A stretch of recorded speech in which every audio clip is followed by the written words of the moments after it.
how can we coach someone, so we're not telling them the answer, but how can we coach someone to be a more critical thinker and problem solver? Because you really have to. If you have this injury, like, you have to be a problem solver. You can't just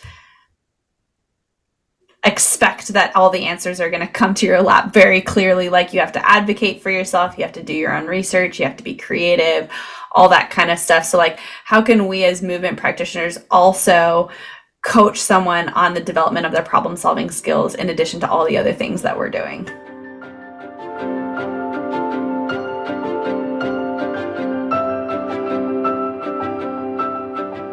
Yeah, two things on that. Again, that's where like the remote coaching has been so good, because it's just like, it's right there, like You got one to do less it. barrier to entry. Yeah, and it's like, okay, the session that I did with Steph on Tuesday, I did that all by myself. There's no reason why I can't just put on the recording and do it again on Thursday Totally. without her.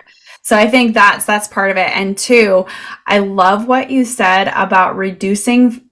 You said this in kind of two separate sentences, but I'm going to combine it in one. Sure. You said reducing friction to get from point A to point B. Mm-hmm. I'm kind of consolidating your sentences. Sure. Yeah. Yeah. I'm referencing Theo a lot because he is my reference point to the lived experience, among all my other clients, but we've had just so many conversations. He talks about that so much, Dustin, about basically saying, literally, he used the example of, if the light switch is on the other side of the room, but the flooring is carpet, I'm so much less likely to go turn off the light. Oh, wow. Okay. Because of the friction from point Yeah. A to point B. That's what made me think of that example, because you said friction from point A to point B.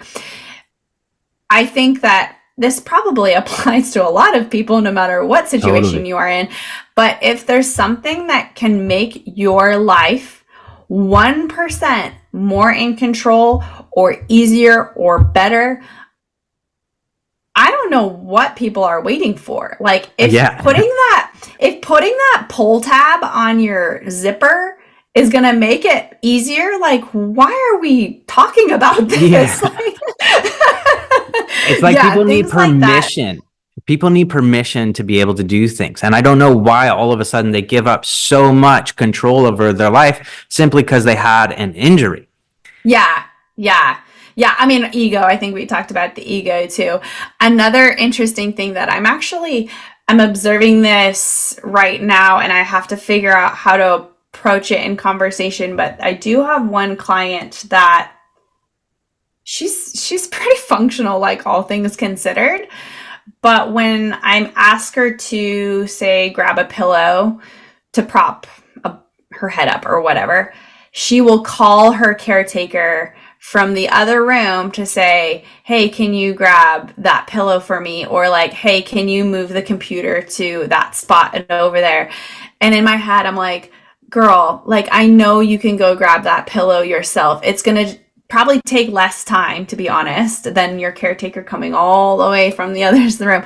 And also, Yeah. just like, that's part of the struggle. Like, even if you were struggling to get that pillow, like, that's part of the struggle. I will say too, in comparison, so this person that I'm kind of telling the story about, I think she's got a T-level injury, Okay. versus my other gal who has a C4 injury, will literally struggle for, like, when we first started doing this exercise, she would take 10 minutes to sit up. Nice. And it would be like, hey, do you want to just, like, grab your husband? He can, like, help you sit up. And she's like, nope, I can do it. And I'm sitting there on the other side of the computer, like, all right, trust the product. Like, this is part of it. This is part of it. This is part of it. Like, I'm bored out of my mind, but she's working on it.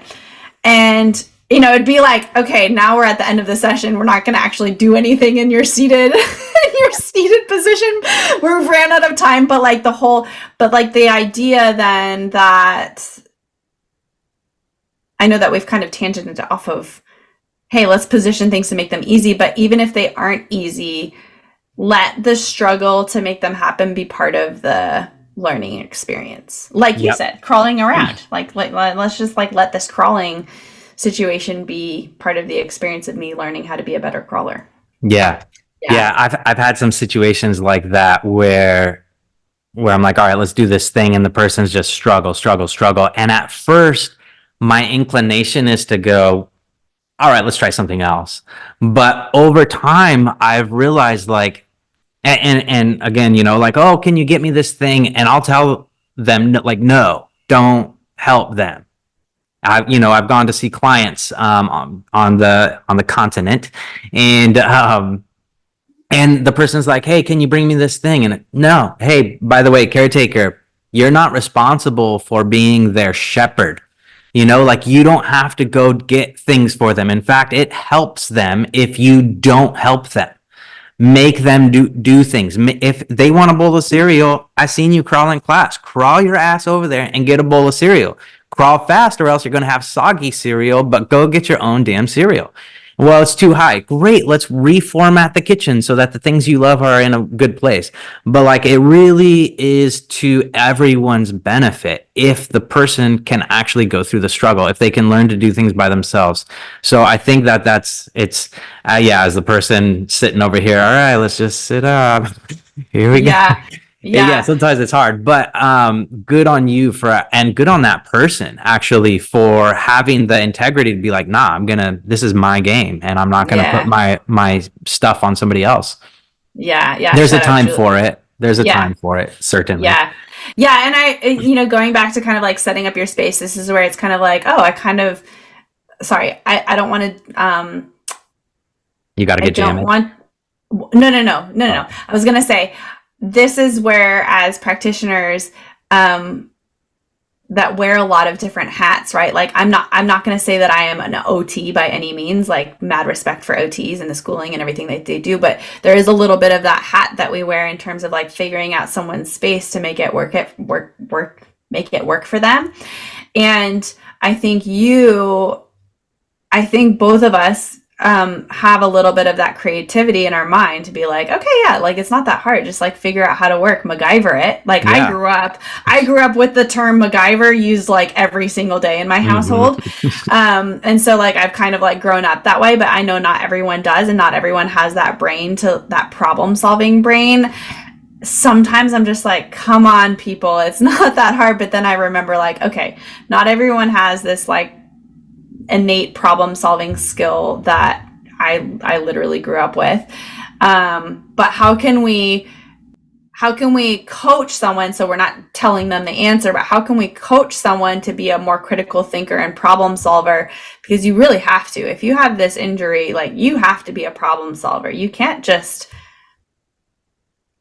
expect that all the answers are going to come to your lap very clearly. Like you have to advocate for yourself, you have to do your own research, you have to be creative, all that kind of stuff. So like how can we as movement practitioners also coach someone on the development of their problem solving skills in addition to all the other things that we're doing?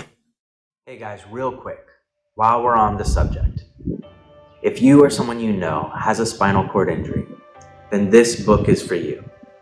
My name's Dustin Meza. Some of you know me as the Paralysis Assassin.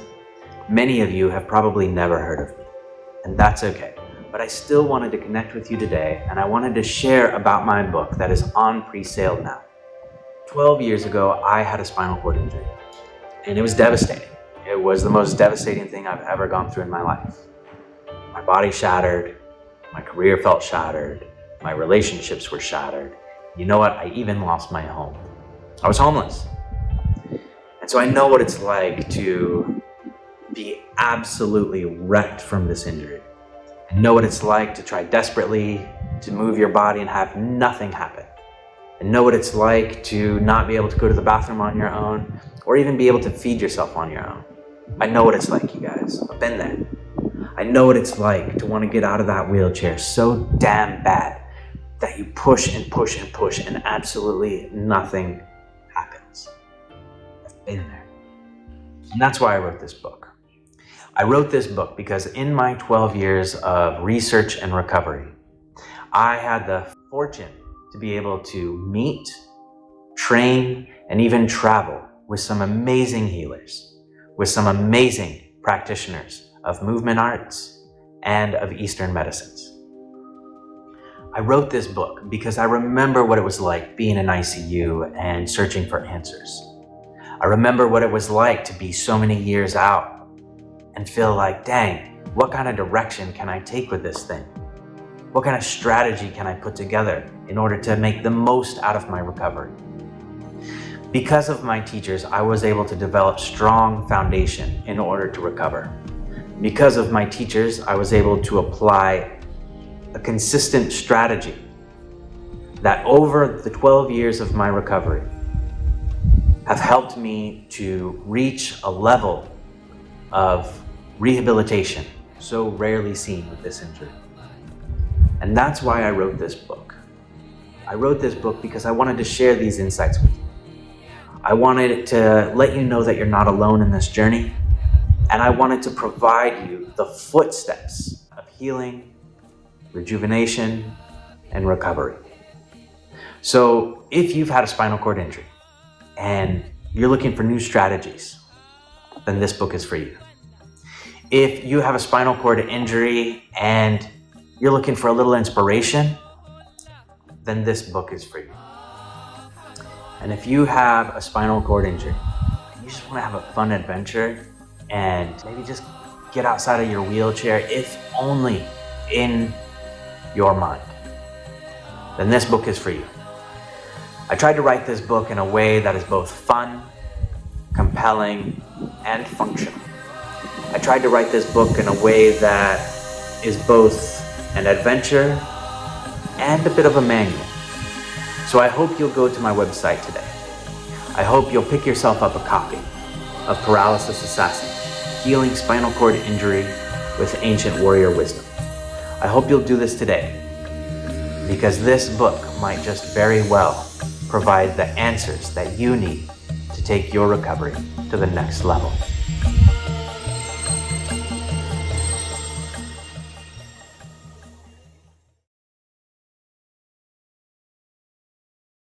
Yeah, I mean, what I use for myself personally, and my missus can attest to this, as she hears me talking to myself all the goddamn time, is I'll just be like, okay, Dustin, what am I doing? What do I need? Okay, Dustin, what am I doing? What do I need? And everything all throughout the day, I'm like, okay, I just refocus. This is the task at hand. What do I need to get it done? And that's always helped me. And that's kind of what I share with my folks. All right, guys, need you to get on the bench. What do you need? You need a block to get you up. You need to stair step this thing up. What do we need? Mm-hmm. But let's get it done. Yeah. And I think, again, as little, I know that we cannot put this recovery in a box or with specific protocols, but what I've tried to do with Zebrafish as much as possible in the curriculum that I'm teaching is put together systems and lists of questions. It's like, okay, here's our situation. Let's go down the list. Blah, blah, blah. Like, is this XYZ? Okay, no. Is this XYZ? Yes. Okay, so we're probably going to need a block, or like, okay, you're in, I guess, let me actually go through a full example, if that's okay. Can I? Sure, yeah, of course. Example of that system. So I found for myself that I was getting turned around in the types of the exercises that I was giving to someone. I had this whole library of exercises in my head, but I didn't really have a systematic progression for them. And I know that that's the case for a lot of other movement professionals. And what I term is like hodgepodge programming. It was kind of just like, we'll take someone from, I think that's relatively common, especially if you're a newer practitioner, because you're sort of just like this influx of exercises. And then you're like, I saw this on Instagram. I saw that on social media, and I'll just pull this. Anyways, so what I wanted to do was I wanted to put together a list that people could go through of like, hey, you're going to do this category of exercise, and then this category, and this category, and this category. And so you can slot all the things that you do into these different categories, and then you'll know when it's appropriate to do each of those exercises. Totally. That's like the most simplistic way that I can explain our system. Cool. Okay. Good. I wanted to ask you that. That was actually my first question for you this morning. We haven't got Yeah. So like I'm a type A personality. I'm a systems freak. I like checks and balances. I like to-do lists. I've got post-it notes everywhere. Like I like things very systematic. And this injury, again, we can't put it in a box, but if we can systemize it as much as possible, then I think it will be a lot more clear for both practitioners to know what to do and formulate. We're teaching level A today or whatever. Yeah, exactly. Yeah. And I think we've talked about this. You kind of have your levels too. But then also for individuals with STI to basically say like, oh, I understand the progression and the trajectory that I'm going through. So like a term I hear all the time and kind of a catchphrase I hear all the time in this industry is like, oh, trust the process, or we're going to hope for healing and all of these things. And it's like, screw trusting a process that I don't understand. Screw hoping. Like, let's actually be logical about this whole process and follow the steps that, again, we're still waiting for the research to come through, but clinically I've seen work for 10 years. Yeah, right on. Yeah. So, okay, so let's get into this example that I was going to talk about. So let's just say, I know I go on tangents. I love it. No, it's great. So let's give an example of this. Let's say you're in a quadruped position. You're in hands and knees position. Okay.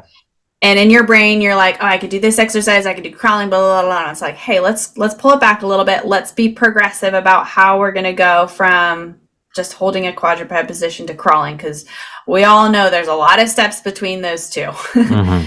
So I go, step 1, can you get into that position?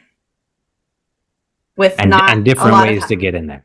And different ways to get in there. So are you coming off of the side? Are you coming off of a pushback from your elbows? Are you coming off of your heels? Yeah, get yourself into that position, right? We're not going to work in that position if you can't get yourself into that position in the first place. So getting yourself into position, step 1.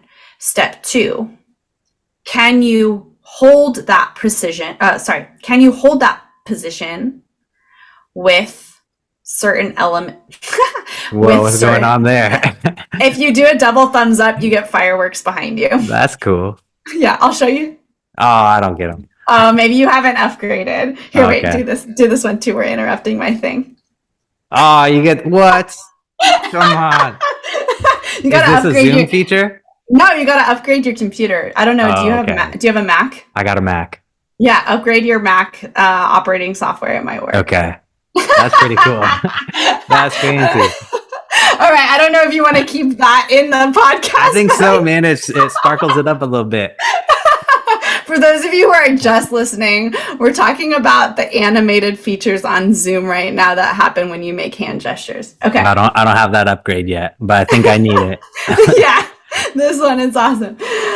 Okay, so quadruped, you get into position, and then the second phase number 2 is you hold the position, and you can set parameters for the different, I guess we could say, quality of that quadruped. You know, like, are your shoulders stable? Are you holding your spine in a what we would consider a neutral alignment, I guess.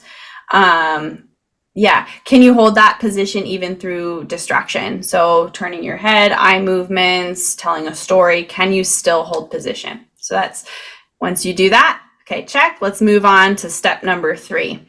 Step number 3 is weight shifting. So this is weight shifting side to side. Yep, forward, back, even on the diagonals, because we know diagonal weight shifting is important for crawling. And that, in essence, is in preparation to lift a limb or remove a base of support, which would be step number 4. So we go from getting into position, holding position, weight shifting within position. Step number 4 is removing a base of support. So going from a 4-point quadruped to a 3-pointed quadruped. That is also a pretty big step. A lot of people is like that from step 3 to step 4 is pretty big, big gap to fill. And so within each of these positions, or each of these drills, I call them, I've got almost like another offshoot to be like, here's some strategies to train this person for the next phase. Nice. Okay. Yeah. So it goes off in kind of like this big branching thing. Okay. So, but let's just say for simplicity and for this environment right now, we're at step 4. You've removed a base of support. You're now in a 3-point stance. We're now going to take your hand that you've now removed from the floor, and we're going to move that arm around in space so that it's going to challenge your center of gravity, right? Totally, so it's going to like offset. And it's like, can you dynamically, can you feel the forces that are now pulling you with your arm reached out, and can you stabilize against those forces in a reactionary way, right? It's like reactionary, like I feel the forces taking me out, but I'm going to react and stabilize on my other 3 points. Yep.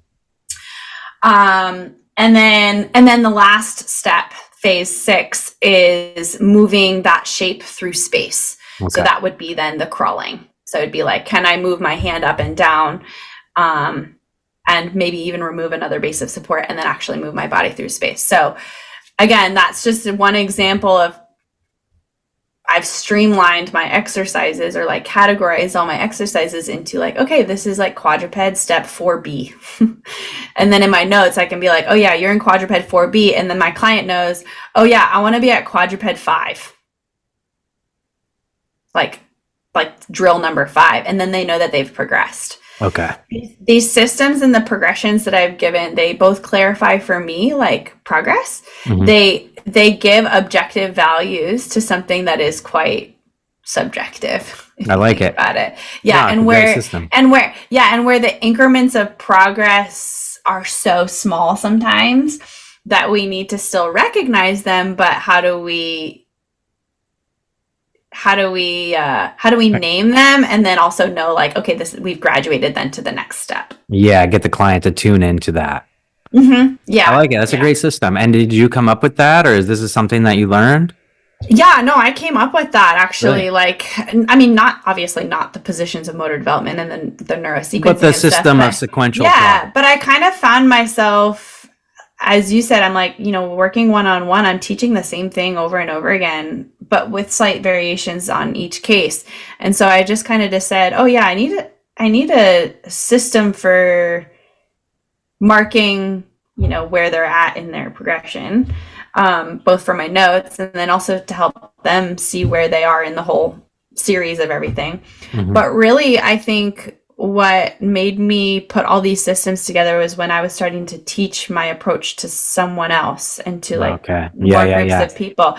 Like, it's one thing for this work to work for myself and my intuitive hands and my intuitive thought and all this kind of stuff.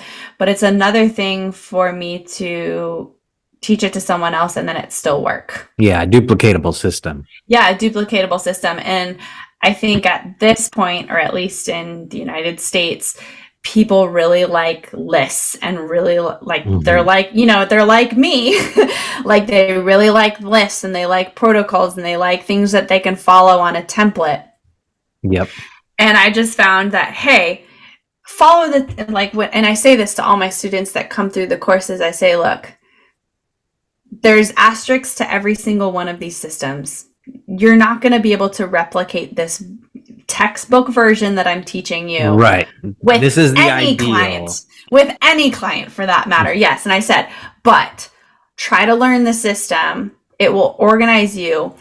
And instead of throwing this many exercises at a client, and I'm gesturing in the camera, a big amount of exercises to your client, by following the system, you could probably take an educated guess that these 2 or 3 exercises are going to be appropriate for that person right then, based off of the system. And so it's just about getting more precise with our interventions versus throwing spaghetti at the wall and seeing what sticks, which I think was kind of the way I was taught to approach SCI. Was kind of like, let's just, again, flood the system. Let's flood the nervous system, blah, blah, blah. And I think that's great.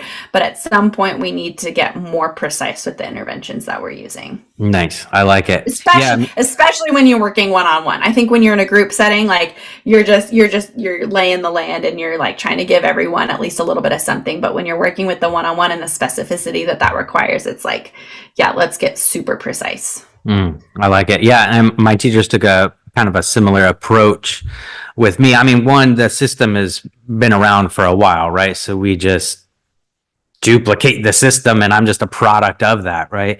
And so there is that. But like I was talking with Renee 2 days ago, she's going to be on our podcast here on Sunday, neuroacupuncturist, amazing martial artist. I was telling you about her earlier. But the system has been developed, long before us. Really, it's just like, can we kind of learn how to be congruent or not taint the system that's already in place, right? Just do the protocol. Just like the teachers have got it figured out. And yeah, there's room for nuance, absolutely, as you work with different folks. But like that's what I love about this system is like I don't really have to figure too much of it out. It's like, okay, we do this, this is the way we do, and this is how these guys have taught movement arts for generations and hundreds of years. So that's what's kind of cool about that. But with my teacher specifically, when he started working on me, I was telling Renee this, like he didn't necessarily, because, you know, we're doing one-on-one, he didn't just put me through the specific, okay, now you're going to do level 1, and then you're going to do level 2, and then you're going to do level 3. Because we were in a one-on-one situation, and he realized like, you got a lot of stuff you got to figure out here, bud. He kind of pulled a little bit from this and he pulled a little bit from that. But it was like, here's a small list of things for you to do to focus on. But as my skill set developed, then he's like, all right, here's level 1, and you get all of level 1, and it's your job to learn how to do these things, and I'll teach you how to do it, but that's for something that you have to explore in your body. You can only see it so many times. You can only be told so many times. At a certain point, you have to explore and do your own inner research. And so I like both approaches. I like the approach of, okay, we're just going to focus and dial in on a few key movements. And in fact, like a proper Xingyi class for your first year to 3 years, like if you went to China and you got a Xingyi class, you would do one exercise for 1 to 3 years, literally one exercise. And it's not even movement. It's like you're just holding the ready position for an hour. And we saw this put in play. We went to China, we met with all these teachers and their students, and we're training with them, and we'd be doing all our stuff. And then we look over and we're like, what are these other students doing? How come they can't participate with us? Oh, they're only in their 2nd or 3rd year.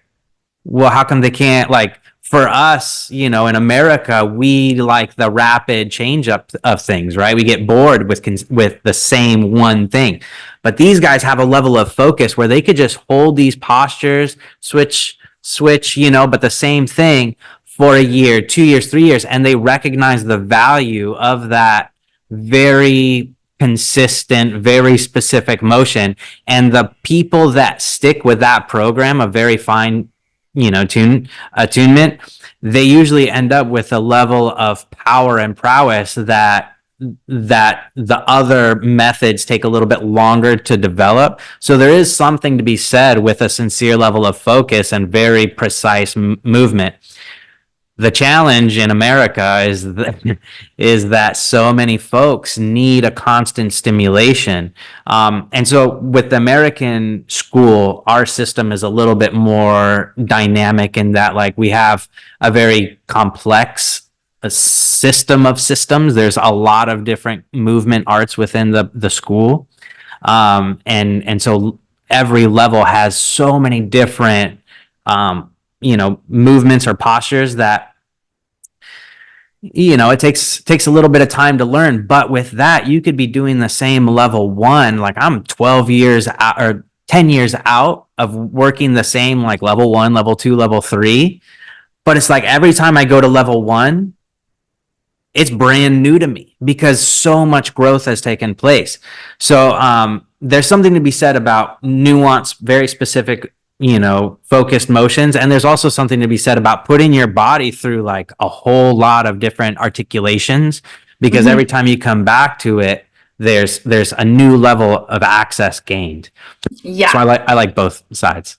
Yeah. I hear you 100%. And like, again, I think, well, this is actually great because I know that you've worked with Vanessa in the past. I've now created 3 different programs for Vanessa. Nice. Okay. And for listeners who don't know Vanessa, she has a thoracic level injury. I think she'd be okay with me sharing. And she's very public on social media. So you can give her a follow. If you follow Dustin or me, she probably has tagged us. Anyways, I've done 3 programs with her now. And it's so funny because when I look at them on paper, I'm like, you've been doing side elbow prop for almost 2 years now. But she's like, this feels so much different than the last program. And I'm like, all right, I love that it feels different, because again, your brain needs some other stimulus too. Your body needs novel stimulus as well. That's literally a principle of neuroplasticity. But flow state. but there's a continuity that needs to happen as well in order for motor learning to happen, to be able to see like, 100%. I didn't just like pull this out of the blue. There's a red thread here. Yeah, we're And going to again, consistently do these disciplines. yeah, and again, and I really think that SCI rehab is going more in this direction. But again, like 10 years ago when I was in newer, at least what I felt was this hodgepodge programming, and it was different from every day. And you're working with potentially working with a different practitioner every time you come in. And who knows what that communication and note taking is like. Again, I just felt like there wasn't a lot of continuity in my clients' programs. And so then when I started creating these systems, and also being able to work with my clients consistently, like when I started my own practice, obviously I'm the only one working with my clients. I'm not on a team that's sort of rotating through, but my clients, their light bulb on this was like, wow, I love that I'm working on the same thing every single time. Yep. And I'm like, that's just like silly that it took us so long to get to that point. Mm-hmm. Or it's silly that that's not a norm. Well, and it is, but in the East, you go to a Qigong class, it's the same Qigong class. But the thing is you come to the park, you do the Qigong class. You come to the park, you do the Qigong class. And after a while, you're like, dude, we're doing the same Qigong class. Day after day, month after month, year after year. When is it going to be different? And the answer is when you're different. All of a sudden, you become different. The practice stays the same, but the person is supposed to change. And that's like what makes this stuff so potent. You feeling that one? I got goosebumps saying it. I really love that. I really, really love that. Right on. Can you say that again? I mean, we could replay it, but basically... Louder for the people in the back. When is it going to be different? And the answer is when you're different. All of a sudden, you become different. The practice stays the same, but the person is supposed to change. So, and this isn't like, I can't take credit for this. This is, my teacher shares this with me because it's like, dude, I've been doing freaking Ba Buddha exercises for how long, how many repetitions ad nauseum. It's like, when are we going to do something different? When can the practice change? And he reminds me, like, the practice isn't supposed to change. You're supposed to change. You're supposed to grow. You're supposed to keep coming back every day with new eyes. And when I started, like, we've got this system of Qigong that I used to hate doing. I was like, this is so boring, but I had to do it in order to like level up my teaching career. So I'm going to the park every Tuesday and Thursday and I'm like participating. And then, a year goes by. Okay, now I'm starting to lead some of these classes. Okay. And it's like, man, I'm still so bored with these things. But 2 years, 3 years later, I'm doing it by myself. Something clicks and I'm like, oh, that's what we're supposed to be. That's how it's supposed to move. And all of a sudden, it's become one of my favorite practices because I changed. My movement changed. My disposition changed. My ability to articulate my body changed. And all of that suddenly opened up the magic of the practice. And it's like, dude, no wonder this thing has been around for so long. Is like once you actually sink into it and you get past the mental stages of having to like, how do I mentally move this over here and do that? When you get past that and then you get past the like, okay, we've been doing the same thing again and again and now my ego's involved. And when you start tearing away all these layers that are actually keeping you from the practice, as soon as you start making your way through that, it's like there's something pure that evolves, something potent that evolves. And that's ultimately what you're trying to get to with a consistent strategy. Your work with Vanessa is like, you're not doing anything different. She's not doing anything different. But suddenly she comes to the mat and she's like, this is different. Well, you're different. Yeah. I love it. I find that that's so beautiful. And I, again, kind of like circling back to what I was saying, is that this work may not be for everyone, at least at this point in their life. Like if they enter it, and let's say they even do give it a chance. Let's say they enter it and they give it a chance and they're just like, yeah, it's not for me, whatever. They come back 2 years later, they're going to obviously do the same thing and have a whole different sense of appreciation for it. And that's really what I find is like when people come to me, it's like the people that stick around, it's like, yes, they've come to this and they realize that this is what they need at that point in their life. And they're seeing it in a certain way because of their past experiences.